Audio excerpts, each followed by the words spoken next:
había inaugurado el curso académico unos días antes y habían colocado este eslogan tan bonito de revolución humana. Pero bueno, me gusta ponerlo porque al final de lo que voy a hablaros es de cómo transformar nuestra enseñanza para contribuir a esa revolución humana. Y, y bueno, los motivos por los que yo hago pues, todo lo que hago son cumplir 3 retos que a día de hoy sigo teniendo, por eso digo que no me considero experta, yo sigo siendo aprendiz porque todavía tengo mucho que mejorar. Entonces, uno de mis retos es conseguir el éxito académico de mis estudiantes. Aquí les comparto, nada, solamente recogí las notas de uno de mis grupos del curso pasado en la primera convocatoria del examen. Como veis, hay 10 alumnos que no se presentaron, que se presentaron luego en la extraordinaria. Es verdad que son alumnos que buscan buena nota, entonces algunos se la dejan para subir nota. Tenía 7 suspensos y, o reprobados, como dicen aquí, en la convocatoria extraordinaria de estos 17 alumnos, todavía creo que ha habido 7 que no han conseguido superar la asignatura. Entonces, yo para mí, mientras tenga un solo alumno que no supera con éxito la asignatura, ya tengo un reto con ellos.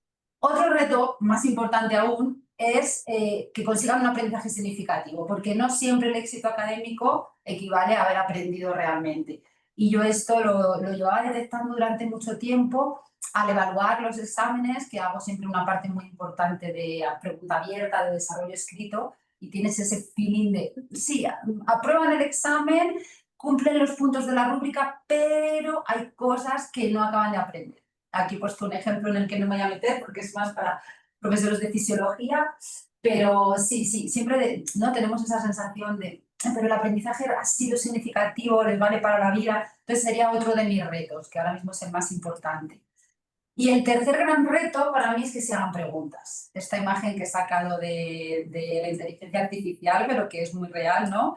Alumnos mirando la pantalla, tomando apuntes y ya está, y creyéndose todo lo que les dice su profesor. Entonces, en asignaturas tan de ciencias como la mía, es más fácil que eso pase, ¿no? Que solo nos centremos en los mecanismos y no tanto en el para qué de las cosas o a que nos lleven a pensar. Afortunadamente en mi universidad, supongo que aquí también, porque somos hermanas, sí que tenemos toda una formación humanística. Pero creo que es importante y yo, bueno, pues he conseguido darme cuenta con los años de que los profesores de ciencias también tenemos que transmitir un poco esa formación.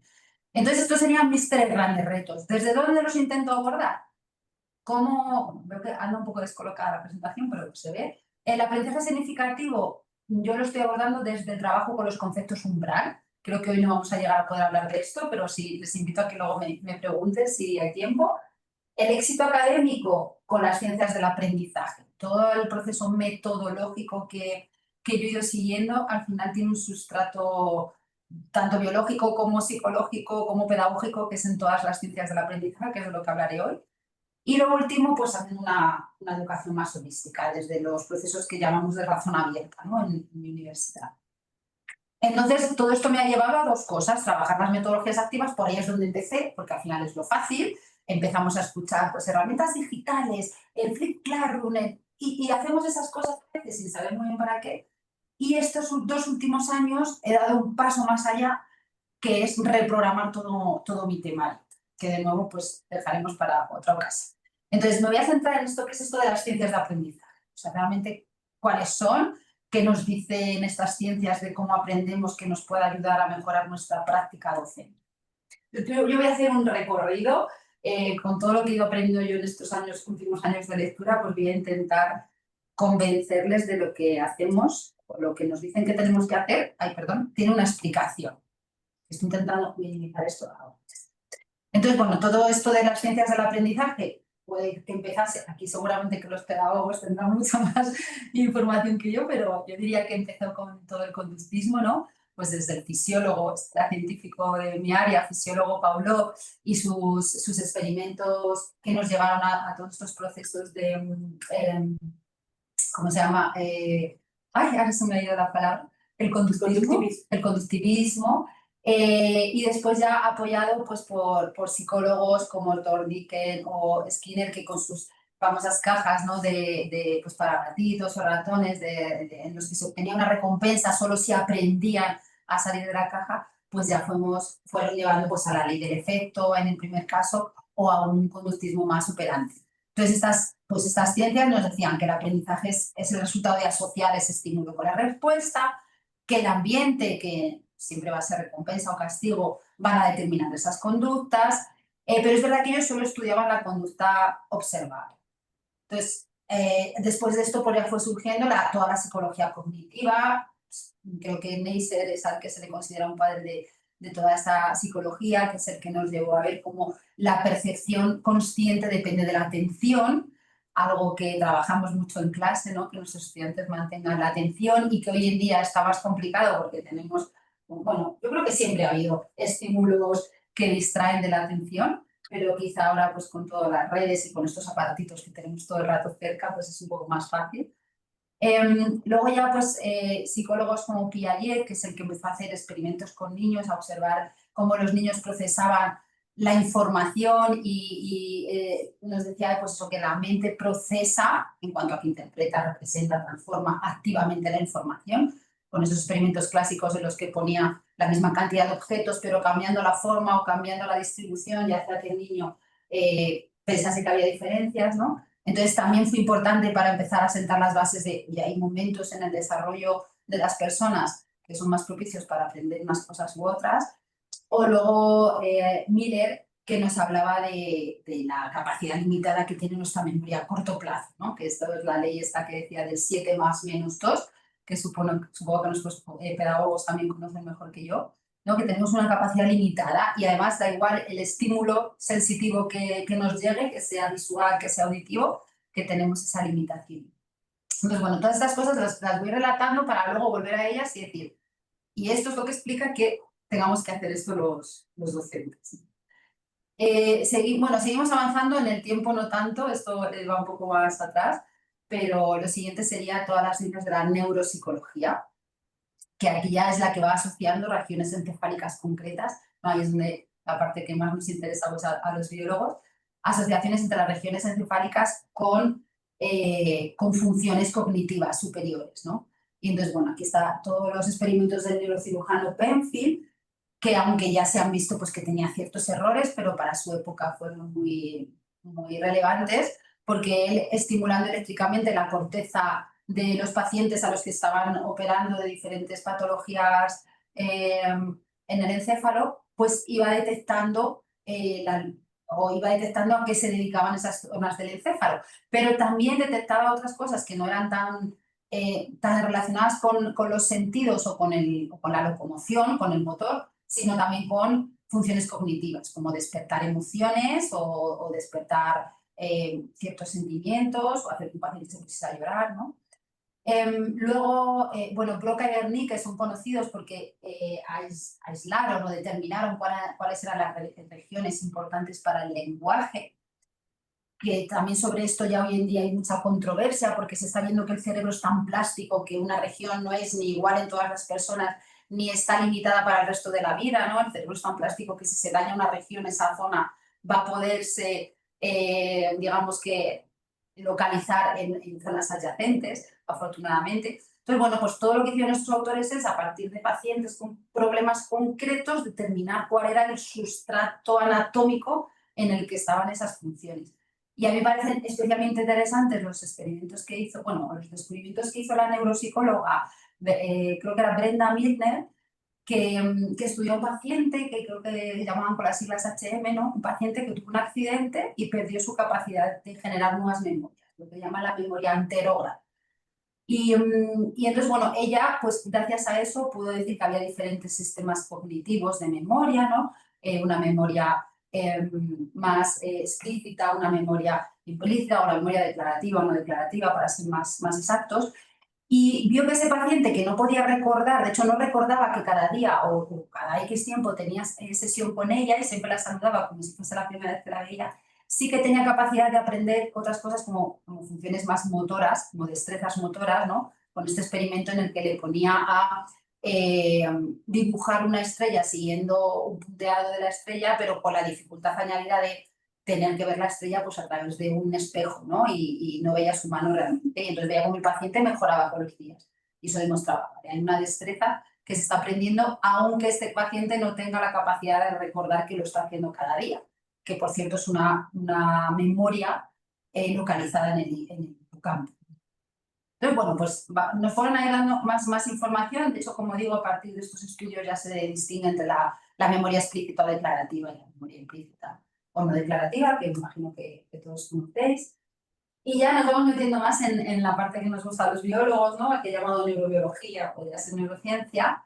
Aquí me he vuelto a ir atrás en el tiempo con nuestro premio Nobel español, así por excelencia, Santiago Ramón y Cajal, que aunque él no trabajó específicamente en aprendizaje ni en memoria, pero sí que tuvo el ingenio suficiente y la capacidad de observación suficiente como para, observando las neuronas, que es el padre de la teoría neuronal, en el cerebro, pues ya intuir que sí que había cambios físicos en el cerebro a medida que la persona adquiría experiencias, a medida que aprendíamos, porque la experiencia al final es eso, es aprender, ¿no?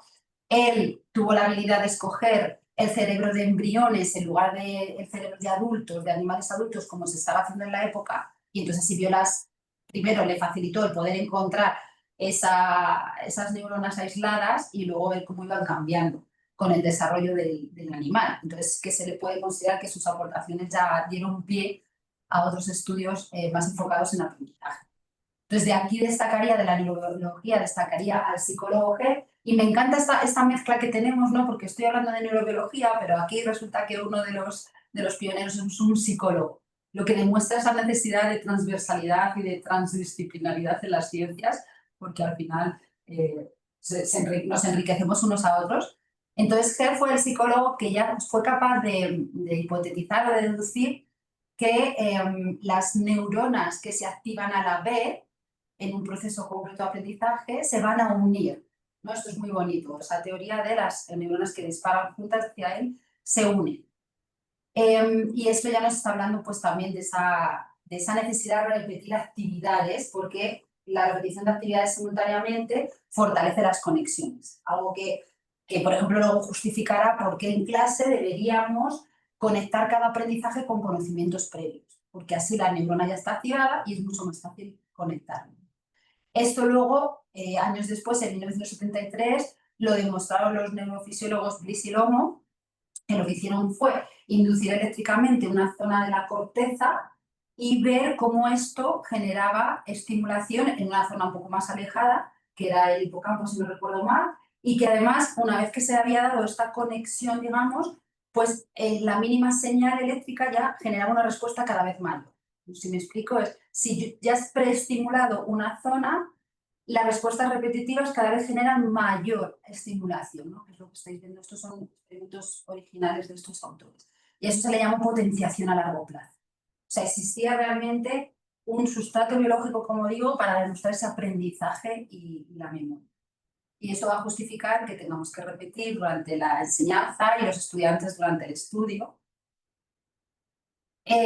Después, bueno, contemporáneo a Bliss y Lomo está Eric Kandel. A él he dedicado una diapositiva porque, bueno, me apasiona todo el trabajo de este científico, que él cuando empezó a estudiar y estaba decidiendo si estudiar psicología o medicina o qué, pues su pasión o su objetivo era poder trasladar los protocolos de Pavlov, estos protocolos del condicionamiento clásico, de la habituación, la sensibilización, trasladarlos a la biología, a esa parte biológica, ¿no? Es cómo puedo ver esto en el cerebro, en las neuronas. Y lo consiguió estudiando un molusco marino, que a mí pues, de nuevo, me parece fascinante también para demostrar cómo a veces hay que irse a lo más sencillo para poder conocer lo más complejo que podría ser el cerebro humano, probablemente. Entonces, Kandel utilizó este molusco porque bueno, tenía fácil accesibilidad a su sistema nervioso, porque su sistema nervioso es muy simple, tiene muy pocas células comparados con el nuestro, y porque es un animal que aprende. Al final, casi todos los animales aprenden. Es verdad que los primeros ensayos eran de aprendizaje motor, luego ya fue desarrollando otro tipo de experimentos para que fuese un aprendizaje, digamos, un poco más superior, más cognitivo. Y entonces él hizo exactamente lo que pretendía, reproducir los experimentos de Pavlov, como es aquí la habituación típica del perro, pues un estímulo molesto pero no nocivo, pues hace que el animal se habitúe. Pues lo reprodujo en Apresia, ¿no? Le estimulaba pues una zona que era molesta para el molusco, pero no era nociva, y el animal dejaba de emitir respuestas fisiológicas, o sea, respuestas eléctricas medidas en sus neuronas.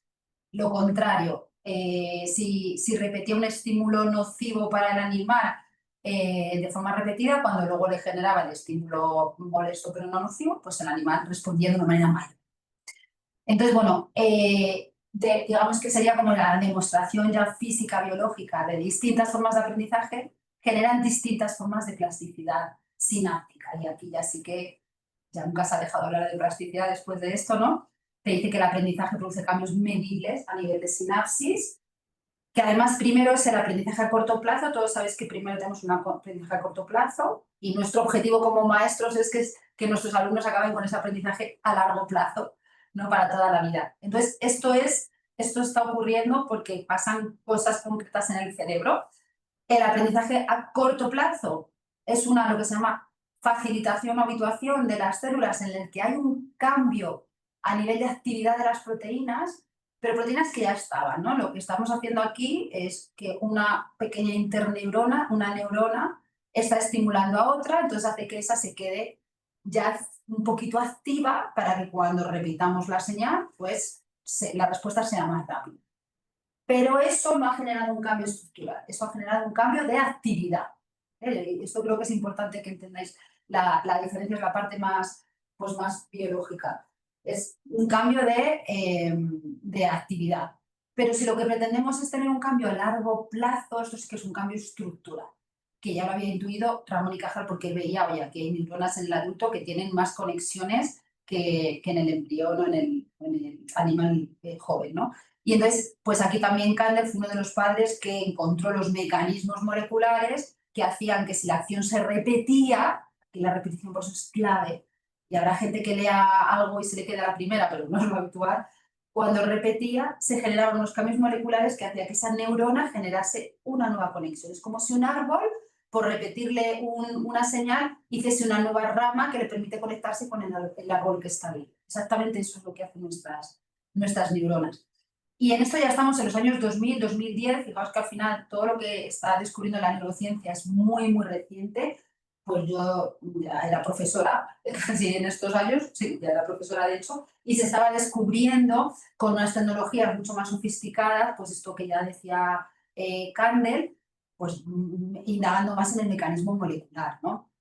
Por ejemplo, los científicos que os pongo aquí utilizan técnicas que tenemos también pues nosotros en el laboratorio allí en Madrid, con una microscopía confocal, que es un microscopio que, fijaos, es que es tan bonito como que te permite ver las neuronas a tiempo real.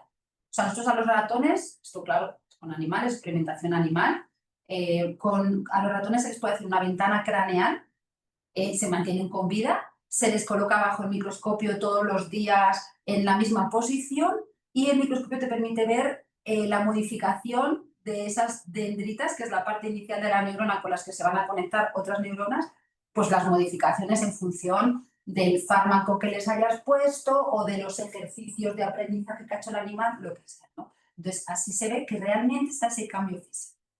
A mí me parece fascinante si nos vamos al principio de la charla, cuando, bueno, pues cambios en el comportamiento, es decir, no, es que ese cambio en el comportamiento es porque realmente tú estás generando una nueva conexión sináptica. O los experimentos de Marino, que científico que trabaja en la Universidad en California, es uno de los que ha descubierto los receptores moleculares, ya para ir todavía más a lo pequeñito, a lo concreto, importantes o imprescindibles para que se dé aprendizaje, porque si no tenemos estas moléculas, la neurona no va a cambiar. Veis aquí que tengo esta neurona verde, tiene solamente, digamos, una conexión y aquí ha creado dos nuevas. Pues eso es porque hay unas moléculas que existen y que lo permiten. Entonces, bueno, solamente si sucede eso, vamos a tener ese aprendizaje, esa formación de nuevas conexiones. Más allá de eso, también es muy importante, y yo creo que más para nosotros que somos docentes universitarios, tener en cuenta todo lo que tiene que ver con la neurociencia del desarrollo, con el estudio del cerebro humano, del cerebro adulto. A este neurocientífico, Klimber, lo pongo porque es uno de los que más ha estudiado los procesos que ocurren en nuestro encéfalo cuando se está para la memoria de trabajo, los que tienen que ver con la memoria de trabajo que os comentaba antes, ¿no? Y de hecho, él ha demostrado que se puede entrenar esa memoria de trabajo, que el entrenamiento de esa memoria de trabajo aumenta la actividad de ciertas áreas, que son la área prefrontal. Las áreas prefrontales es el área del encéfalo dedicado a la toma de decisiones, consecución de objetivos, es el que nos permite pues hacer varias tareas a la vez, no este multitasking, pero con sentido, o el poder reconducir nuestras acciones en función de los estímulos que nos están llegando.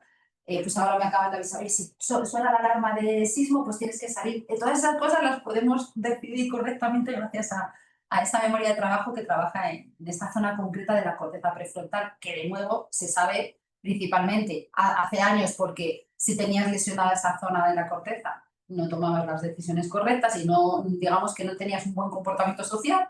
Hoy en día se sabe porque tenemos aparatos de neuroimagen que permiten que metas al paciente en estos escáneres, en estas máquinas de resonancia magnética y diferentes, y que les pidas de diferentes actividades y ves cómo se iluminan o cómo se activan esas zonas, ¿no?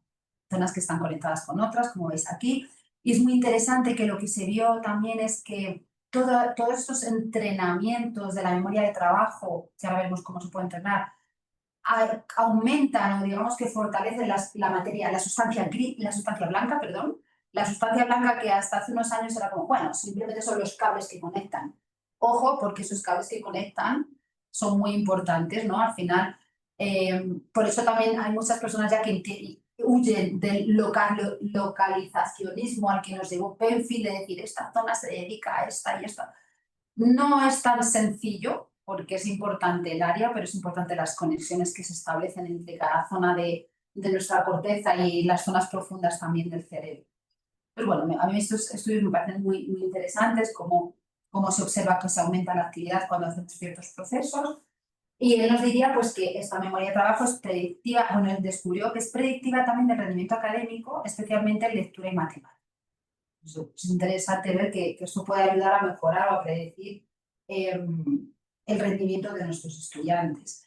Y ya para acabar con autores y con descubrimientos, sí que quería mencionar los últimos, digamos, referentes en neurociencia del desarrollo que están muy centrados en adolescencia.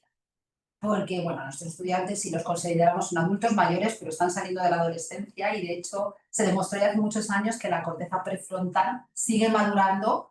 Aquí pone hasta bien entrada la veintena, pero hay artículos que dicen hasta casi los 30 años. Y bueno, yo siempre lo veo con mis estudiantes cuando les explico esto y les digo, bueno, esto no justifica que cuando hacéis alguna cosa el fin de semana os desmadréis un poquito, que podéis justificar y decir a vuestros padres, no, es que mi corteza prefrontal todavía no ha madurado, pero sí que es cierto que lo deberíamos de tener en cuenta, ¿no? Entonces, bueno, estos diferentes experimentos que os he puesto aquí, lo que nos dice es que durante la adolescencia hay un cambio sustancial importantísimo en el cerebro de las personas.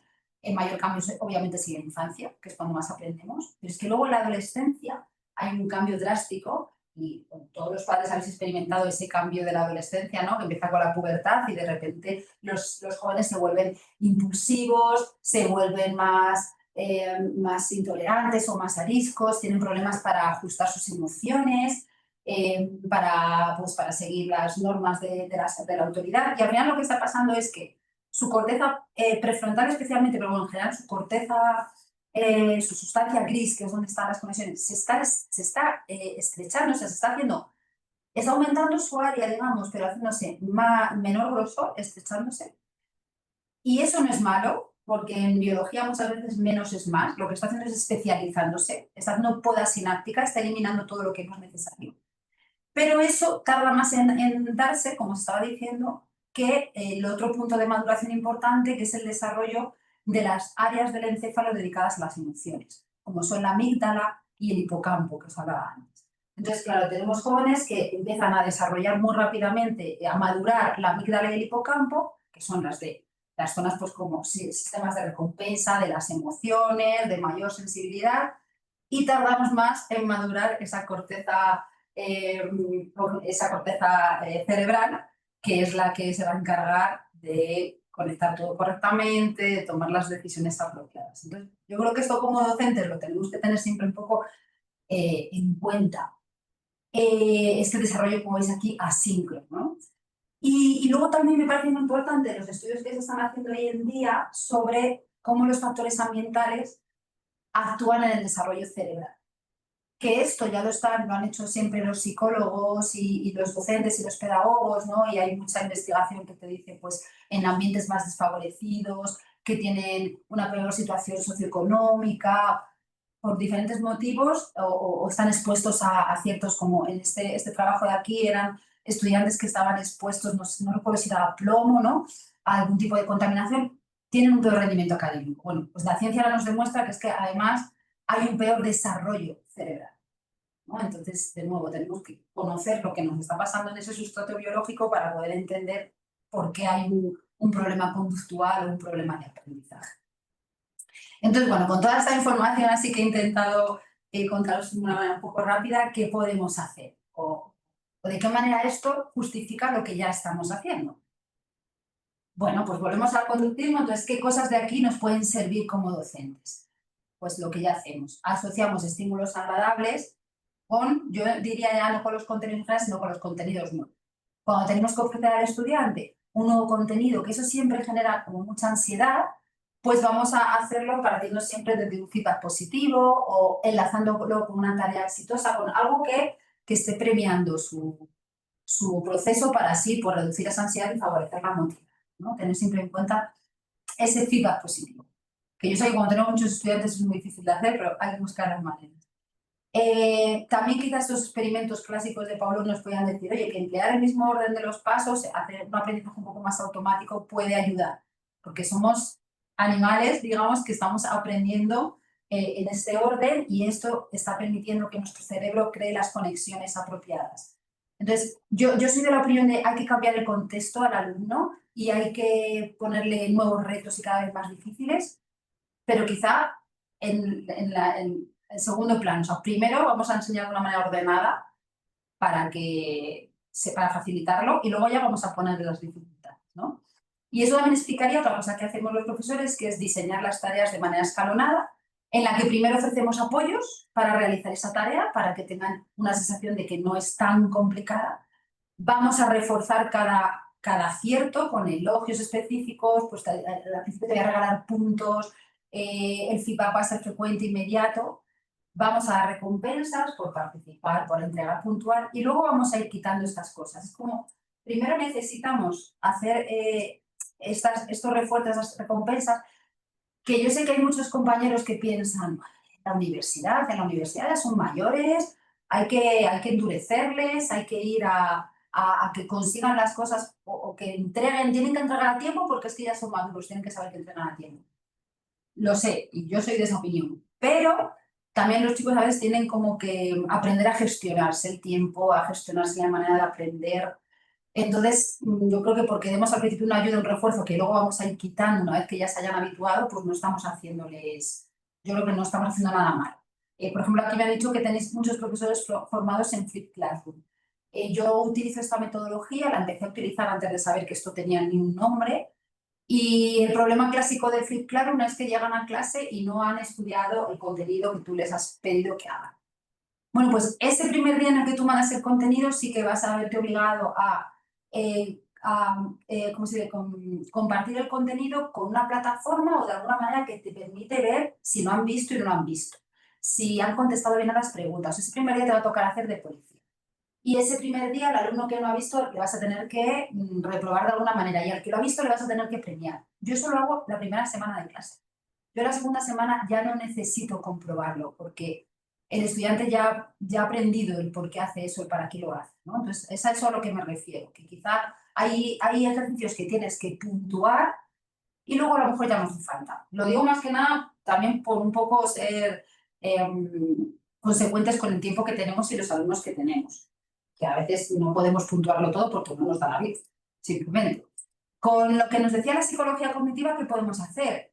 Pues, por ejemplo, reducir la sobrecarga perceptiva, ¿no? Yo sé que a veces nos emocionamos con los PowerPoint, yo aquí de hecho lo tengo demasiado cargado para mi gusto, con los vídeos, pues voy a poner... No, hay que ir a la sencillez, porque ya nos decía Neisser que desviamos muy fácilmente la atención. Entonces, si yo la presentación, de hecho me pasó esta semana dando clases en otra universidad, utilicé una herramienta, una aplicación, Booklab, no sé si la conocéis, y dejé activada la opción en la que los alumnos podían poner dedo arriba, corazoncitos. Bueno, pues hubo algunos que se pasaron toda la presentación haciendo eso, entonces no me estaban escuchando, obviamente, porque estaban encantados con esa herramienta que yo les había dado. Claramente eso no estaba mejorando, estaba dándoles una sobrecarga perceptiva. Enseñar estrategias de atención y de metacognición, que sí, que yo soy bióloga y yo tengo que enseñar fisiología, pero yo también creo que tenemos que enseñar a nuestros alumnos a aprender, porque en realidad nadie les está enseñando a aprender. Bueno, me imagino que en la Facultad de Educación sí, pero desde luego, yo que sé, en la Facultad de Medicina, pues no, pues les enseñamos medicina, ¿no? Entonces, cada docente podemos, a través de nuestras metodologías, nuestras técnicas, enseñarles pues, que cojan las ideas clave, que hagan resúmenes visuales, mapas conceptuales. Si esto lo pones como tarea de clase, ellos van a encontrar la utilidad y van a empezar a hacerlo de manera autónoma, ¿no? Favorecer un aprendizaje activo y exploratorio, ya lo vio Piaget, Millet, ¿no? Vamos a explorar para que así favorecer ese aprendizaje. Ajustar las tareas al taller de desarrollo y conocimiento. El desarrollo de nuestros alumnos pues ya está conseguido, ya son adultos, pero el nivel de conocimiento sí que puede ser variado. Entonces es muy importante tener en cuenta el conocimiento previo. Yo esto lo aprendí a palos, yo esto lo aprendí cuando me pusieron a dar clases en enfermería, después de llevar 2 años dando clase en el grado de biotecnología. Y llegué a enfermería y lo hice todo igual, porque dije, bueno, son misma edad, mismos alumnos de ciencias, no, ni necesitaban lo mismo ni tenían los mismos conocimientos previos. Entonces, bueno, fue horrible, fue horrible. Es un año en el que me cargué a todos, reprobaron todos, porque no me adapté. Entonces, hay que adaptarse a su grado de conocimiento. Hay que generar situaciones que desafíen los esquemas previos, hay que generar un conflicto cognitivo, romper los esquemas, como se dice, ¿no?, de los estudiantes, para que, pues bueno, que reestructuren sus sinapsis, sus conexiones, segmentar la información para hacerla manejable. Algunas de estas cosas ya nos van a salir repetidas cuando veamos las otras, ¿no? Segmentar la información para hacerla más accesible o evitar grandes cantidades de contenido y irlo fragmentando, hacer pausas, resúmenes. Nos va a volver a salir esto. La neuropsicología, por ejemplo, que nos dice, fijaos, a partir de los ensayos de Penfield, que estaban más enfocados a, pues este área del encéfalo se dedica a percibir picor en el dedo de la mano derecha. Bueno, pues como él también detectó diferentes sensaciones sensitivas en los pacientes, pues esto nos puede decir que podemos usar claves, diferentes claves, o diferentes estímulos sensitivos para evocar los recuerdos, o sea, para el aprendizaje, ¿no? Porque al final el aprendizaje es ser capaz de evocar lo que hemos aprendido. Bueno, pues lo que nos dice la ciencia es que podemos utilizar diferentes estímulos y no solamente leer o no solamente escuchar al docente. A veces, como aprendemos desde la emoción, pues podemos evocar un estímulo por un olor o por una imagen concreta, ¿no? Entonces, bueno, quizá eso lo podemos utilizar para ese aprendizaje. Los padres Broca y Wernicke, que nos demostraron la importancia de las áreas del lenguaje, pues ya nos están dando una pista de es importante utilizar este lenguaje, pero este lenguaje no es solo leer o no es solo explicar, ¿no? Pues alternar una lectura guiada, resumir, parafrasear, porque son tareas de comprensión, con tareas más productivas como explicar, exponer, escribir, eso. Digamos que aprovechar todas las herramientas que nos da la capacidad que tenemos de comunicarnos va a ayudar a consolidar los conceptos. Utilizar el material de manera multimodal, y esto también más hoy en día, que sabemos que los alumnos tienen diferentes formas de aprender, unos que son más visuales, otros que son más de texto, pues combinar ambas cosas. Y esto ya nos lo decían los anteriores, utilizar una práctica distribuida por hechos, una práctica guiada y repetitiva para habilidades. Bueno, eso tiene que ver más con lo que nos decía Milner, ¿no? De distinguir lo que es aprender una habilidad, pues en mi caso, cuando enseño una destreza de laboratorio, de lo que es aprender un concepto.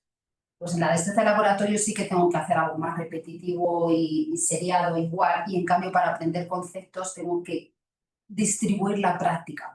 Ahora hablamos de esto de distribuir. Distribuir la práctica es alternarla. No hacer lo mismo todos los días, sino dejar días alternos. Reforzar, eso ya lo hemos dicho antes. Seguimos con la neurobiología y entonces estos autores nos invitan a promover entornos ricos y variados para el aprendizaje. Y esto ya desde Ramón y Cajal, que defendía, Ramón y Cajal no decía aquello tan bonito de nuestro cerebro, no, nosotros somos escultores de nuestro propio cerebro si nos lo proponemos. A mí eso me parece precioso, ¿no? Y si nos lo proponemos, se va a ver favorecido si facilitamos a los estudiantes diferentes ambientes y ambientes ricos, entornos ricos de aprendizaje. Y luego, bueno, lo GEF, que a mí me encanta todo lo que propuso GEF, tiene que ver con activar conocimientos previos. Que esto es muy fácil, todos sabemos que nos aprendemos, pues yo por ejemplo aquí en México, por más que me repiten los nombres de las comidas o los nombres de las ciudades, soy incapaz de recordar ninguno. Yo ya tengo problemas para recordar los nombres, pero aquí, como bueno, no son tan similares sintácticamente o gramaticalmente o fonéticamente a los que yo estoy habituada, pues me cuesta más. Imaginaos si me voy a Japón, nada que aprender. Entonces aprendemos sobre lo que conocemos. Y esto parece muy sencillo, pero a veces llegamos a clase, empezamos un tema nuevo y no nos tomamos el tiempo de conectarlo con lo que ya saben o de molestarnos en saber lo que ya saben, ¿no? Yo siempre dedico el primer día de clase a ¿qué saben mis alumnos? Conocimientos previos. Porque lo mismo el año anterior tuvieron otro docente en otra asignatura o vienen de instituciones distintas. Eso es súper importante. Acordaros que neuronas que se disparan juntas se conectan. Pues por eso es eso. Luego, bueno, diseñar el aprendizaje activo, colaborativo, también fomenta lo que se llama la coactivación cognitiva. Coactivación, de nuevo, coactivar, unir a las neuronas cuando se hace en colaboración es mucho más sencillo. Usar prácticas que combinen varios estímulos, como explicar mientras que están practicando algo, tiene que ver con lo que hablábamos antes, ¿no? De utilizar el lenguaje, pero en toda su riqueza para variar estos estímulos y fomentar las conexiones sinápticas. Diseñar tareas que requieren activación frecuente de la misma ruta cognitiva para reforzar los circuitos. Sabéis, todo está encaminado a reforzar los circuitos. Y luego es muy importante la calidad de la activación. Esto lo vamos a ver ahora enseguida. Porque los alumnos, digamos que cuando tienen que evocar, cuando tienen que convertir su aprendizaje a corto plazo en aprendizaje a largo plazo, se van a ir por la vía fácil, que es releer. Y releer no tiene, digamos que la acción de releer no tiene una calidad cognitiva o una calidad de activación neuronal tan importante como la de explicar. Y esto es que hoy en día se ve porque puedes meter al estudiante en una máquina de resonancia magnética y analizar el cerebro. Entonces, cuanto más esfuerzo requiere la tarea, más efecto tiene en esa activación neuronal y, por tanto, más efecto para formar estas sinapsis que queremos.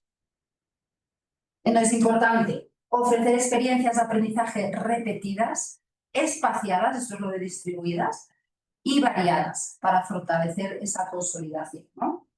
Tenemos que repetir, pero por lo que dicen, y esto ya no está sacado de los, digamos, de los neurocientíficos, sino de los pedagogos, tiene mucha más eficiencia repetir o ponerles un ejercicio para aprender algo que se estudió hace 2 días, pues eso, 2 días después, en lugar de hacerlo al día siguiente y ya no volverlo a poner.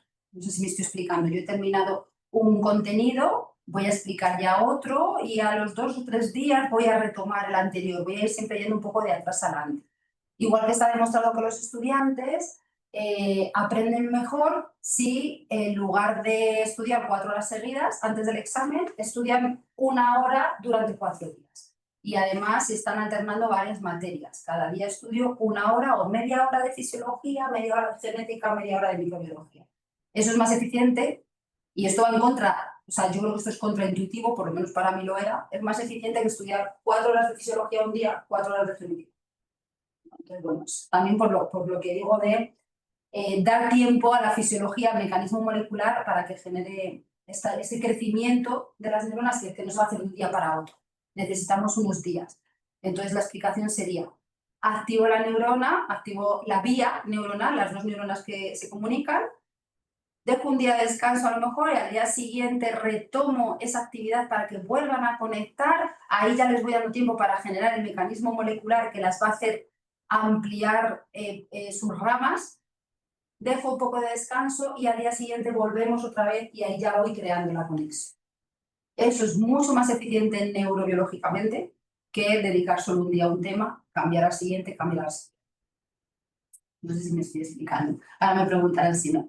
Y bueno, me voy a ir con esto de evocar. Bueno, aquí también pone lo de cuidar factores de consolidación. Está demostrado que durante el sueño consolidamos la memoria. Y esto sí que es súper difícil hacérselo entender a los estudiantes porque sí que es algo que solo parte de nuestro consejo. O sea, yo no les puedo poner a dormir en clase. Lo digo porque el resto de cosas, tú a un estudiante le dices, tienes que explicar en lugar de releer y puede hacerte caso o no, pero tú en clase le puedes obligar a explicar algo. Y entonces él, al hacer esa práctica, va a darse cuenta de, uy, pues es verdad, como he tenido que explicar esto a un compañero, lo voy a recordar. Entonces, por eso creo que todas estas prácticas no vale con que les digamos, es que es más fácil que hagáis esto, es que tenemos que hacerles que lo hagan para demostrarles que sí. En cambio, lo de dormir, como no les podemos hacer que duerman en clase, pues simplemente tenemos que transmitirlo. Dormir bien, comer, hacer ejercicio, se ha visto que también facilita la consolidación de la memoria. Y esto es lo que decía de la educación, ¿no? Digamos que los pasos, perdón, las fases para pasar del aprendizaje a corto plazo a largo plazo son esta codificación, que es primero activo la neurona, la dejo habituada o facilitada, ¿no? Como nos estaba diciendo Eric Kandel, con su gusano, con su molusco. Consolido y almaceno, ya esta neurona empieza a tener más terminaciones y luego el paso clave es la educación. Cuando yo traigo este recuerdo, lo consigo. Entonces, para generar esta huella de memoria en el cerebro, lo mejor es explicarlo. Eso es lo más eficiente. Es mucho más efectivo que reestudiar es releer. Porque cuando claro, esto es frustrante para ellos, es muy frustrante, y muchos no lo emplean, la mayoría de los alumnos de preguntas no lo emplean. ¿Por qué? Porque cuando ellos releen sus apuntes, que además están subrayados, coloreados, tienen una percepción de aprendizaje, porque dicen, claro, al releer, como lo están viendo, ellos creen que lo están recordando, pero en realidad es engañoso, es que lo están volviendo a leer. No sé si me explico. Cuando ellos hacen la acción, y esto nos pasa también a nosotros, a cualquier adulto, hacemos la acción de explicarnos algo que solamente habíamos leído una vez o hace 2 días, pues es un trabajo, claro. No somos tan buenos como releerlo. Yo me lo intento explicar y sé que estoy olvidando detalles, que no estoy siendo muy precisa. Entonces eso me genera mucha frustración. ¿Qué hago? Pues me vuelvo a coger el texto y lo vuelvo a leer. Vale, ya.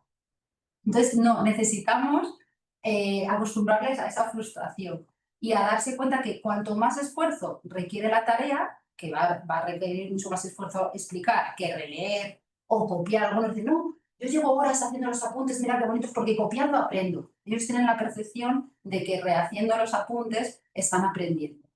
Pero para aprender tienen que explicar. Yo, por ejemplo, sí que hago mucho en clase ejercicios en los que les obligo a explicarse las cosas unos a otros, para que vayan perdiendo ese miedo y se vayan dando cuenta de que de esa manera, cuando tienen que traer el recuerdo, lo hacen de una manera mucho más eficiente.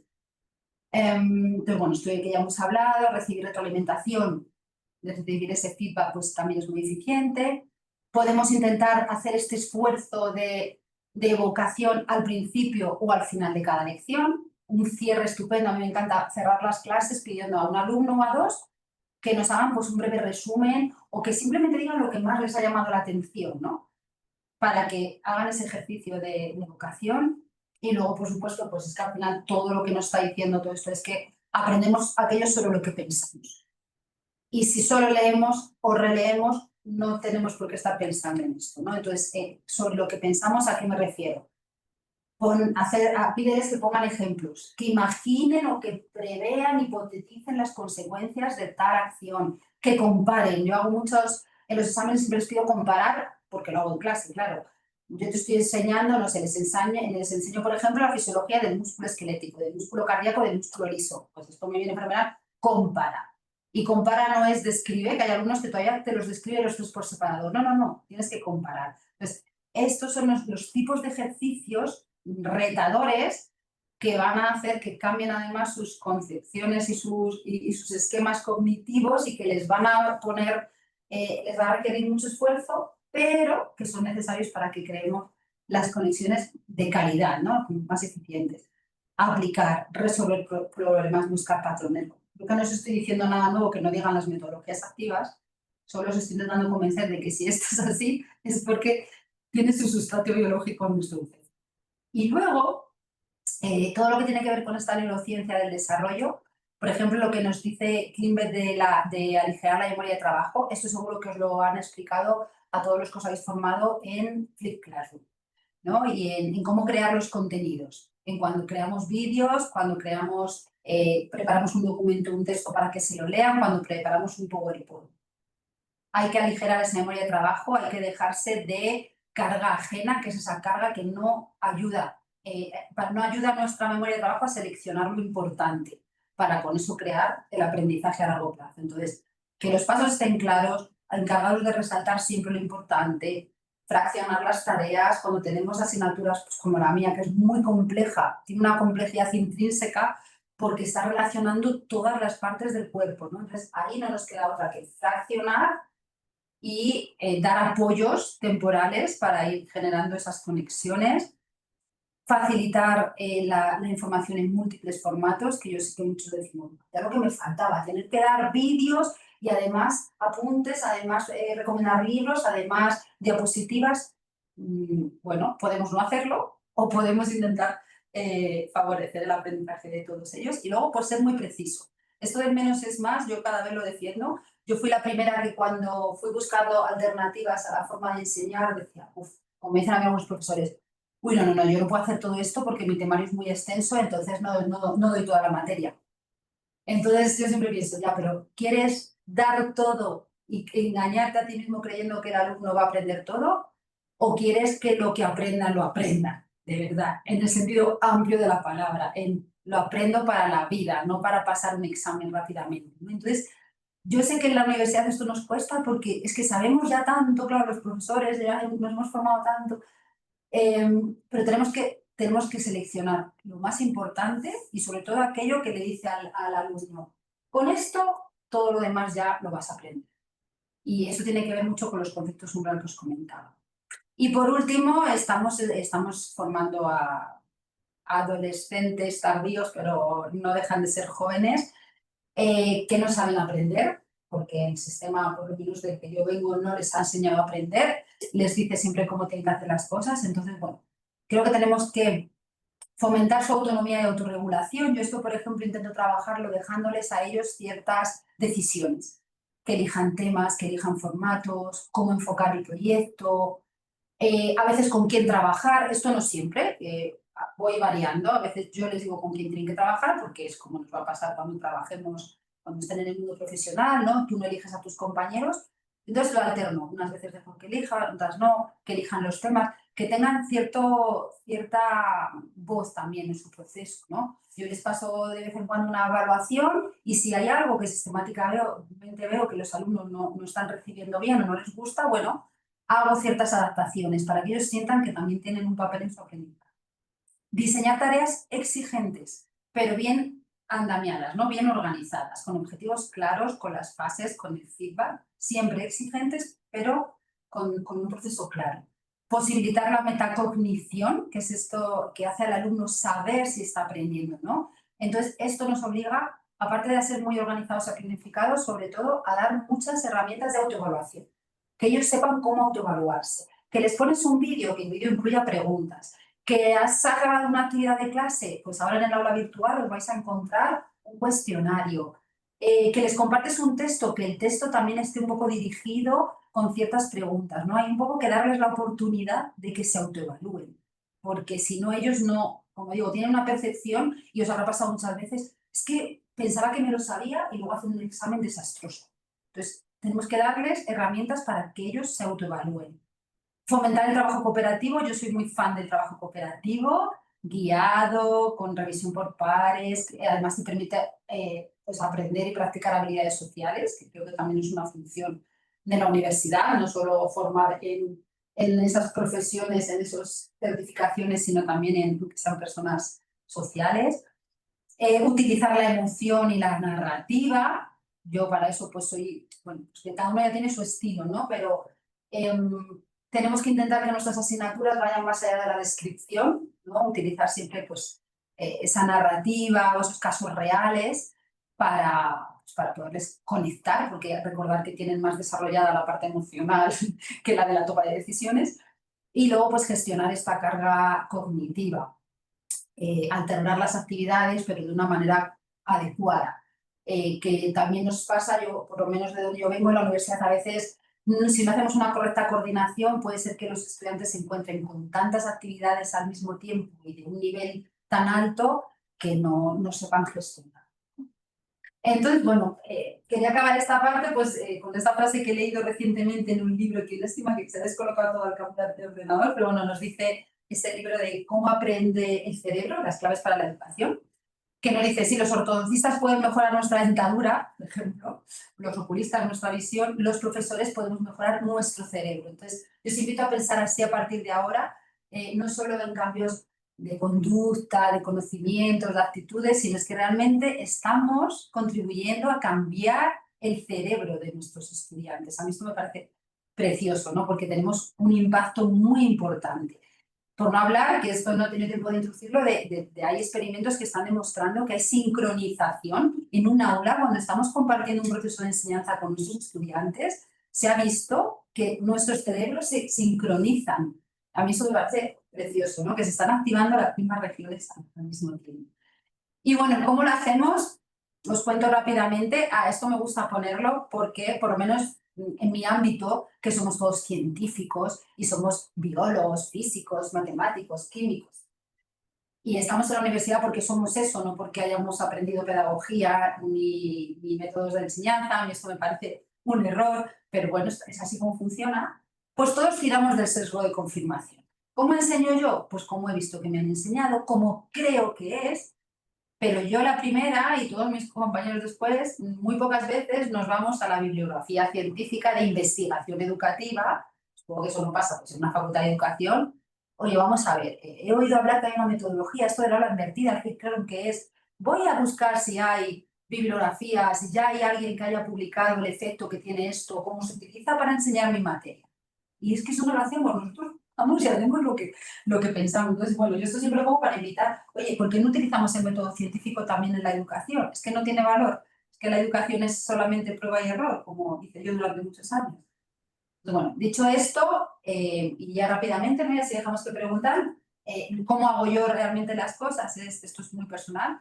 Utilizo la aula invertida, que es algo que sé que aquí también utilizáis. Combino ese aprendizaje asíncrono en el que utilizo pues, conocimientos, de conocimientos previos. Yo trabajo mucho con vídeos, más que con textos. La verdad es que casi todos con vídeos. Vídeos que, aunque están publicados en YouTube, mis alumnos tienen que ver a través de una plataforma que es el Pase, en la que guío ese visionado con preguntas, con correcciones sobre el vídeo porque a veces tienen errores, o compartiendo pues, una liga desde aquí, ¿no? Un enlace a otra cosa, mucha actividad de autoevaluación y luego el trabajo presencial. El trabajo presencial hoy en día para mí es lo más importante. O sea, yo creo que el aula invertida no funciona si pones toda tu energía en los vídeos o en el contenido del trabajo asíncrono y luego la clase pues es una clase en la que explicas otra cosa o no haces nada que sea relevante. O sea, creo que lo demostró el COVID, lo demuestra toda la formación online maravillosa que hay y lo demuestra hoy en día ¿cómo se llama? La IA, la inteligencia artificial. Si los profesores no modificamos un poco nuestra presencialidad, va a llegar un momento en el que los alumnos pues, no van a necesitar venir a clase. O sea, yo siempre digo, no puedo hacer en clase algo que puede ser sustituido por un buen vídeo de esa clase. O sea, si a mí me graban en clase y eso lo pueden ver, pues que de hecho yo lo hago, yo sigo grabando mis clases, pues para qué vienen, ¿no? Entonces los alumnos solo van a venir si realmente les estás aportando algo y ese algo tiene que ser ayudarles en tareas complicadas, en tareas retadoras, en tareas de aplicación, de creación, de interacción. Que eso no lo puedes sustituir de momento ni siquiera. Entonces, en la metodología pues combino el aprendizaje basado en problemas, en mi caso, y el cooperativo, tanto formal como informal. El informal, cuando voy a hacer clases más expositivas, la combino con este aprendizaje informal en el que los alumnos por parejas, pues cada cierto tiempo van a tener que pensar sobre algo y luego explicármelo a mí. Y bueno, problemas de todo tipo, esto está enfocado pues a mi asignatura. Como técnicas didácticas, pues utilizo pues desde la reflexión individual, cada individuo está solo ahí intentando resolver su problema, organizar discusiones enfocadas por parejas o por grupos de 3 o 4, la técnica de Jigsaw en la que ellos tienen que explicarse, se convierten en expertos de un tema y se lo tienen que explicar entre ellos. Que yo con esto al principio siempre tengo resistencias. A mí una alumna me ha llegado a decir, oye, yo te pago a ti para que tú me expliques y no para que yo tenga que explicar a mis compañeros a este nivel. Y una vez que lo hacen y se dan cuenta de, wow, es que yo gracias a explicar esto ahora tengo un dominio sobre este tema, acaban dándote las gracias. Pues flujos de creación de contenido, ¿no? Un problema que se va resolviendo por fases entre cada uno de ellos, tareas de co-creación, usamos simuladores también por mi materia y recursos, pues todos. Y es que recursos hoy en día tenemos acceso a todo, desde nuestro fantástico Canvas, que es lo que utilizamos ahora, todos los cuestionarios de tiempo real que nos aseguran que todos los estudiantes están participando en la clase y que el profesor tiene información a tiempo real de lo que pasa en clase. Tampoco podemos abusar de esto, entonces yo esto lo alterno, si uso Bootclub un día, pues al día siguiente voy a usar el cooperativo informal. Y en realidad, pues fijaos, aquí hay, bueno, yo también uso mucho las redes sociales, mucha tecnología, pero os confieso que mi metodología cada vez se está simplificando más. Cada vez estoy haciendo más, yo ahora digo que ya soy de la innovación vintage, que es usar el pizarrón, como dice aquí. Y bueno, ahora lo que defiendo es, bueno, si no tenemos tecnología no nos hace falta. Un buen uso de la pizarra y un buen uso de las técnicas didácticas clásicas que hacen que los alumnos trabajen y piensen en grupo sería suficiente. Bueno, voy a sacar la calificación y lo vamos a dejar aquí. Si tenéis preguntas de los otros dos apartados de cómo trabajar desde los conceptos umbral o cómo trabajar esto de que se hagan preguntas epistemológicas, preguntas sobre el sentido, preguntas éticas o antropológicas, pues estaré encantada de contestároslo aquí en la comida o cuando queráis. Y tenía otra preguntita, la voy a poner aquí. Ah, está me encanta también. Para mí, enseñar significa procurar a las personas las oportunidades adecuadas y animar a aquellas a aprovecharlas. Yo creo que esto es lo que podemos hacer a los docentes porque la información está muy accesible, entonces somos facilitadores de oportunidades bueno, y transformadores de cerebros, como he dicho antes. Y muchas gracias por vuestra atención. Siento toda la carga biológica que os he dado, pero es que de forma muy profesional soy bióloga. Muy bien, Gracias. Ahorita le cedemos la palabra a Analí. Gracias, Lucy. Doctora Noelia, muchas gracias por esta presentación. La verdad es que muy interesante. Hay comentarios muy positivos. Me voy a permitir leer algunos comentarios y abrir el micrófono si hay alguna pregunta. La verdad es que me ha sido muy útil, entre otros, el uso de Cornell Note Taking, este format. Excelente conferencia, muchísimas gracias. Excelente información, gracias por la invitación. Muchas gracias, saludos. La verdad es que felicidades, doctora, porque está muy interesante cada vez más información respecto a los alumnos, a ver cómo se van conectando ellos, cómo aprenden y qué técnicas podemos utilizar para hacerles a ellos todavía más fácil y a nosotros también. Aprovecho este momento para, si alguien tiene alguna pregunta, a ver si gustan abrir micrófono, si gustan ir levantando la mano. Y bueno, mientras se animan, yo sí le tengo una aquí reservada. ¿Qué recomendaría usted, doctora, para ayudar a un estudiante que no se le facilitan los idiomas, para que, digamos, maneje y logre pasar esta frustración? Se lo está preguntando a una persona que tiene muchos problemas con los idiomas y no he conseguido solventarlo. Bueno, sí, sobre esto también, de hecho, estuve leyendo recientemente, ¿no? De cómo se facilita mucho y el cerebro, que es muy plástico, pero tiene como unas fases de aprendizaje de los idiomas que es muy al inicio, muy durante la infancia.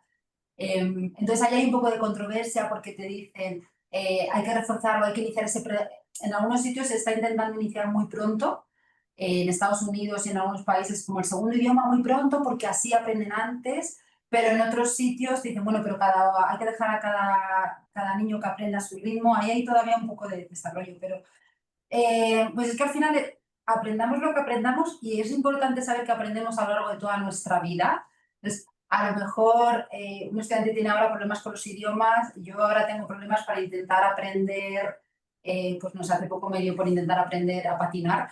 Cada uno vamos a tener un momento en nuestra vida en el que queremos aprender algo y todo funciona igual. Es que todo funciona con repetición, repetición y mucho esfuerzo. Y una repetición además pausada. A lo mejor ese estudiante de idiomas pues tiene que en su día a día incorporar ese aprendizaje de diferentes maneras. Pues de camino a la universidad vengo escuchando un podcast o simplemente intento traducir la canción del cantante que me gusta. Pero más que, porque yo sé que es muy frustrante por experiencia propia ir a una academia y simplemente aprender la gramática y aprender las normas, más que las normas sería que lo intente incorporar en sus otras tareas, en su día a día. Oye, pues tengo que leer un artículo, venga, me voy a... Claro, es que hoy en día, que yo traduzco todo, o sea, yo ahora busco artículos en PubMed y rápidamente voy a traducir y digo, ¿para qué me voy a esforzar? Entonces, si él no tiene esa fuerza de voluntad como me pasa a mí ahora mismo, de leerlo en inglés para seguir reforzando mi aprendizaje del inglés y que no se me olvide y que no se me desentrene esa memoria de trabajo, pues entonces ahí es el docente, el que va a tener que hacer esa parte, digamos, menos bonita de, no, tenéis que hacer esta actividad en inglés, vamos a bajar el documento, te voy a poner niveles de dificultad, pues vamos a empezar por algo sencillo, cuando hayas perdido ese estrés un poquito más complejo. Pero no sé si soy capaz de transmitiros eso, es como, cada vez es más complicado a lo mejor que tomen las decisiones adecuadas, no es porque sean peores ni mejores, es porque tienen demasiadas herramientas. O sea, yo soy la primera yo en clase, yo les doy tantas cosas, les doy vídeos, apuntes que tengo ya desde hace muchos años, muchos cuestionarios para que hagan, los PowerPoint, que luego me dicen, pero Noelia, ¿qué me estudio? ¿De dónde estudio? ¿No? Entonces, como ellos no van a ser capaces de elegir, y en el caso de los idiomas es lo mismo, pues hay que facilitarles esas tareas organizadas, ordenadas, pausadas, primero fáciles, que vayan incrementando la dificultad, primero con ayuda, luego ya sin ayuda. Entonces yo creo que para los idiomas, pues como para las matemáticas, como para la física, como para todo. Mucha constancia, repetición y el profesor tiene que hacerlo un poco amable y digerible. Y mucho feedback positivo, mucha realimentación positiva. Yo tuve la última profesora que tuve de inglés y yo tendría ya mis 40 añitos, estaba de profesora de la universidad, nos pusieron unas clases de refuerzo. Me daba un feedback tan negativo que me hizo, o sea, me hundió, ya el poco inglés ya que me quedaba. Entonces, muy importante el feedback positivo constante. Yo sé que eso es lo más difícil porque tengo muchos estudiantes, no sé cuántos tenéis aquí, pero si yo tengo 3 grupos, 50 en cada grupo, no me sé ni los nombres de todos, pues búscate las maneras para dar el feedback. Muchas gracias, doctora. Voy a leer rápidamente los comentarios que hay. Doy la palabra a Beatriz en un segundito. Muy clara y enfocada información. Muchas gracias. Saludos. Información muy útil. Muchas gracias. Hoy en día, con el desarrollo de la inteligencia artificial. Esa es otra pregunta. Voy a detener un segundo esta pregunta para dar chance a las personas que levantaron la mano. Adelante, Beatriz, por favor. Muchas gracias, Analí. Maestra, muchísimas gracias. La realidad sabe que yo estoy aquí, usted comentaba el concepto del umbral y la realidad es que es un término un poquito, yo no digo que complicado, porque vaya, cuando estamos hablando de los niveles mínimos de un estímulo que necesitamos para, pues realmente ver un cambio, hablando de grupos, en grupos donde usted lo ha mencionado ahora, las generaciones, cuando antes en mis tiempos eran como 5 o 10 años en que una generación dice que cambiaba, ahora ya de un año al otro y si no es que más. Tenemos varias generaciones repartidas en un grupo. Entonces, en ese sentido, usted comentaba, bueno, alguna pregunta en particular, ¿cómo hacemos o cómo tomamos este concepto umbral en algún momento? ¿Cuál ha sido su experiencia? ¿Qué tips nos podría usted dar? Sobre los conceptos umbral, pues es que es una pregunta complicada. A nosotros ahora estamos haciendo mucha formación y estamos haciendo mucho trabajo en comunidades docentes para determinar cuáles son esos conceptos umbral. Yo creo que ya el reto no es que consigamos que el alumno tenga claro cuál es el concepto Así umbral. es. Claro, tenemos que tener claro nosotros, porque yo considero que los tengo claros ahora porque llevo 17 años impartiendo la misma asignatura. Entonces, para mí es prioritario primero que el docente tenga dominada la materia, que esto no es tan obvio, debería ser así, pero yo yo cuando empecé a dar clases de fisiología, yo había trabajado en el laboratorio en un punto muy concreto de el efecto de la vitamina D en el cáncer de colon, eso era lo más aproximado a la fisiología, pero es que la fisiología incluye todos los sistemas del organismo. Entonces, yo creo que ningún docente domina el primer año, ni el segundo, ni el tercero, yo es que soy un poco lenta, tardé unos cuantos, domino. Cuando ya dominas la asignatura y dominas la manera de enseñar la asignatura, eso es una pena que requiera tiempo, pero es que requiere tiempo por todo lo que acabamos de decir. Entonces hay que tener paciencia. Cuando ya tengo todo esto dominado, dices, vale, ¿cuáles son esos conceptos clave, esos conceptos core, sin los cuales el alumno y yo mismo tienen dificultades para ligar toda la asignatura, para comprender todo? Es ese momento del wow, ahora, claro, era por esto, ¿no? Entonces, primero tenemos, y yo creo que eso sí que hay que hacerlo en comunidad, todos los docentes de cada materia, coordinarse, hablar mucho. ¿Cuáles crees que es la base de mi materia? Entonces, cuando yo estaba diciendo lo de menos es más, es que tenemos que enfocarnos en eso. Si los alumnos adquieren esos conocimientos umbral, el resto les va a venir mucho más fácil. Incluso si a mí ya no me da tiempo a enseñar un proceso muy concreto, no pasa nada, porque si él ya se va con esa estructura cognitiva, esa estructura cerebral del concepto umbral, lo demás, o sea, ya tiene las conexiones hechas para luego, leyendo en ChatGPT o donde sea que busquen la información, comprenderla. Lo que no podemos pretender es que comprendan conceptos muy complejos si no han comprendido la base. Entonces, lo que me preguntaba es de, bueno, y si encima hay generaciones distintas, alumnos con distinta base, pues quizá hay con más necesidad ahí de, bueno, voy a sentar la base. Entonces, yo no digo que las universidades ahora se simplifiquen, que vayamos a explicar solamente lo básico, no, no, no, no. O sea, yo soy muy exigente, yo pido que mis alumnos hagan con unos conocimientos bastante complicados y estructurados, pero siempre que la base esté bien asentada, porque si no, es que salen del examen y no les vale para nada. Y eso lo van a ver luego los compañeros vuestros de asignaturas con las que se conectan, ¿no? Y a mí me pasó una anécdota muy rápida, yo daba clases de fisiología en biotecnología, que es un grado en el que la fisiología era un cuatrimestre. Y entonces creamos el grado en biomedicina y la fisiología se puso anual. Y yo también iba a ser profesora y dije, ¡buah! Anual. Tengo medio año más, entonces les voy a explicar. Entonces amplié al doble. Y cuando luego llegó el examen final y cogí una de las preguntas, la puse en los dos grados, resulta que los alumnos que habían tenido menos tiempo, pero en los que yo me había enfocado en lo esencial, hicieron mejor. Esa pregunta la resolvieron mejor, la habían comprendido mejor que los alumnos en los que les metí tantas cosas, tanto conocimiento, porque claro, tienen un año entero, estos van a ser, pues no, aprendieron menos, porque no me enfoqué, fui a más. Entonces ahora me enfoco mucho en que aprendan los conceptos principales y sobre estos vamos creando. Porque fijaos que nos dice la neurociencia, creamos una conexión fuerte y sobre esta ampliamos la red. Pero si esta conexión no es fuerte y cada cosa ellos la ven inconexa, y seguro que os pasa en todas las materias, hay conceptos que permean a toda la materia, que es que en mi caso estamos hablando de un concepto como la presión, que en unos casos es presión arterial, en otro caso es presión hidrostática, en otro caso es la presión de los gases, pero siempre es lo mismo, y resulta que acaban el curso y no se han dado cuenta que han visto el mismo concepto en 5 temas distintos, eso no puede ser. Entonces hay que dedicar mucho esfuerzo en esa base para luego ya irte a lo complicado. Bueno, que complicado es la base en realidad. No sé Muy si te amable. Beatriz, no sé si Muchas era... gracias. Sí, muy amable, gracias. Gracias, doctora, muchas gracias. Vamos a ir un poco más rápido porque vamos cerrando. Voy a hacer una pregunta de las que está en el chat y después le doy la palabra a María Gabriela, esperando nos dé chance de poder cerrar a tiempo. Hoy en día, con el desarrollo de la inteligencia artificial, ¿sería conveniente, doctora, trabajar de manera tradicional o combinar ambos métodos? Hay que combinar todo, es que ya no nos queda otra, estamos obligados. Pero para mí la inteligencia artificial, si os fijáis, es un poco como lo que decía del releer, ¿no? Si a un alumno le pedimos una tarea y ahora ya es tan fácil como se lo pregunto a ChatGPT y me la contesta y me creo lo primero que está ahí, es que no han hecho ningún esfuerzo cognitivo. Es que ahí no creas una sola red.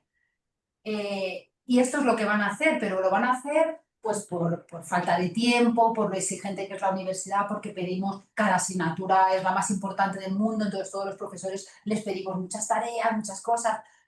Yo ya para casa voy a pedir, pues eso, que se estudien mi vídeo, que además lo ha hecho su profesora, saben que ha puesto un esfuerzo y es sobre lo que luego les voy a evaluar, que lean algunos textos, que hagan cuestionarios de autoevaluación, que el cuestionario de autoevaluación también se lo puede hacer ChatGPT, pero es que yo no lo califico. O sea, oye, eso es una herramienta que te brindo, la usas tú si te quieres autoevaluar, y en clase es donde hago las actividades.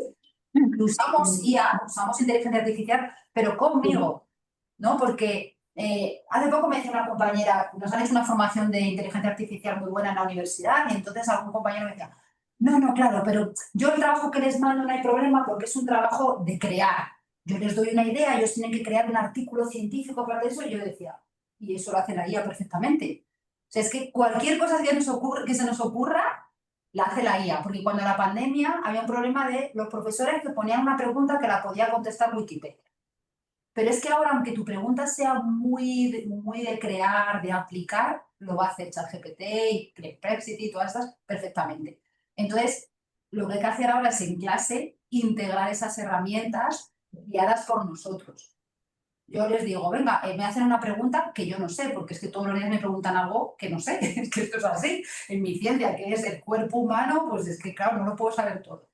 Oye, no, le digo, uy, pues no lo tengo, vamos a buscar. Y yo misma les digo, buscar primero en ChatGPT, porque PubMed, que es nuestra base de datos científica, claro, hay que tener aquí horas. ¿Qué nos dice? Venga, pero esto, ¿y qué habría que preguntar? ¿Qué hay que seguir preguntándole?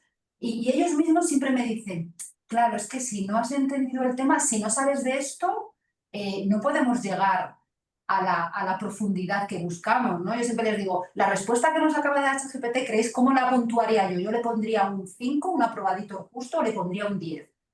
Y es que saben que están faltando muchas palabras clave en las que yo he hecho hincapié, que de primera, entonces, enséñales a preguntar a la inteligencia artificial, enséñales a crear una buena pregunta, a repreguntar, vale, y ahora cómo compruebo a través de las bases de datos. Es que no nos queda otra. Yo estaba ahí muy reticente, me daba mucha pereza tener que aprender ahora inteligencia artificial, pero es que es lo que hay. Igual que nuestros profesores tuvieron que aprender a usar el PowerPoint y los otros Internet, el Google. Entonces, hay que hacerlo con ellos en clase. Yo lo que no veo ya sentido, y yo lo sigo haciendo porque tampoco pues, puedes cambiar de un día para otro, pero si yo voy a clase a explicar en el pizarrón nada más y ya está, y se van a su casa, es que eso que se vean mis vídeos de YouTube y ya está. Entonces, en clase tenemos que trabajar con ellos, con todas estas herramientas, y sí, bienvenidas sean. Muchas gracias, doctora. Por último, discúlpame, Sonia, voy a cortarte ahora la pregunta. Vamos a dar la última oportunidad a María Gabriela. Antes de darte la oportunidad, María Gabriela, voy a tomar 2 segunditos. Les estoy poniendo en el chat la liga para la evaluación, por favor. Viene aquí toda la información. Si nos echan la mano para hacer la evaluación cuanto antes, les agradecemos mucho. Y ahora sí, adelante, por favor, María Gabriela. Bueno, resulta que soy maestra yo de adultos que regresan a estudiar maestría y pues vienen con todo el bagaje, a veces de hasta trauma, ¿no? Porque se trauman si les pides un ensayo, se trauman si van a tener que presentar examen.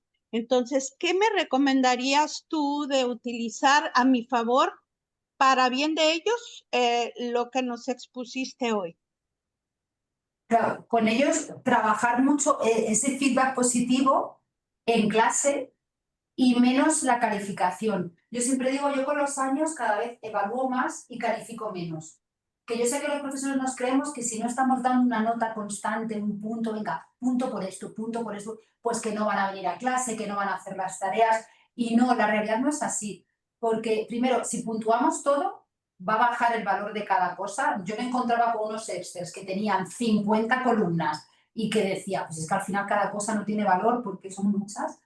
Entonces, lo importante es que ellos reciban el feedback constante, que si no se lo puedes dar en persona, si haces la actividad en casa es muy fácil, que cada cosa se premie. Oye, muy bien, mira, esto no es del todo correcto, pero vamos a entre todos intentar mejorar tu respuesta. sea, como bajar el nivel de estrés, ¿no? Que no pasa nada si lo hacemos mal. O, como yo me equivoco mucho, ellos tienen que ver que no es tan grave que yo me equivoque, que yo mi clase la sigo grabando aunque me equivoque, que no tengo miedo al error. O sea, ellos tienen que ver en ti una compañera, y más si son adultos, de no pasa nada, que todos aprendemos, que yo sigo aprendiendo también como docente. Eso es súper importante. Pero desestresa diciendo, mira, esto no va para nota, porque como lo vamos a hacer entre todos, nos va a salir perfecto. Yo siempre digo a mis estudiantes, es que lo vamos a hacer todos juntos, entonces ¿para qué te voy a poner? Te voy a poner un 10 si lo estás haciendo conmigo. Entonces, lo hacemos todos juntos. Y luego, cada cierto tiempo, sí que ya vas pidiendo una tarea calificable, ¿no? Porque al final, claro, el sistema nos pide también una valoración sumativa que es necesaria para certificar. Pero combínalo. ¿Que no puedes dar feedback a todos? Oye, de vez en cuando seleccionas el trabajo de un alumno, lo pones de ejemplo y con ese tú ya estás dando tu retroalimentación positiva. El alumno que ves que le está costando más, pues a lo mejor hay que dedicarle un poquito más de esfuerzo. Y lo de que trabajen juntos, que hagan los trabajos conjuntos, pero en clase. Porque trabajar un trabajo, mandar un trabajo de grupo, que lo van a hacer fuera, eso no es grupo. Eso dice una compañera mía que es de grapa. Cada uno hace un trozo, lo grapa y chimpún. Y eso no les vale para nada. Y luego muchas veces lo van a hacer uno o dos. Entonces, no, todo el trabajo cooperativo en aula, contigo, con tu apoyo, para que intenten relajarse. Además, que un alumno tiene una dificultad, seguro que le vas a encontrar una fortaleza. Pues regálale ahí un buen feedback con esa fortaleza para que minimice su frustración. Gracias. De palabra, luego hay que hacerlo. Muchísimas gracias, doctora. Le agradecemos su tiempo, su participación y este comentario, webinar tan interesante y tan emotivo para todos nosotros. Creo que nos deja a todos mucha información y muchas dudas, porque hubo muchos comentarios muy positivos que se los pasaremos un poco más adelante para que pueda leerlos con calma. Y bueno, ahora damos por terminado. Le doy la palabra a la doctora Coco, para que nos pueda dar el cierre. Muchas gracias. Gracias, Anali. Muchas gracias a todos. Para cerrar este webinar, quisiera expresar mi más sincero agradecimiento a todos ustedes por su tiempo y su atención.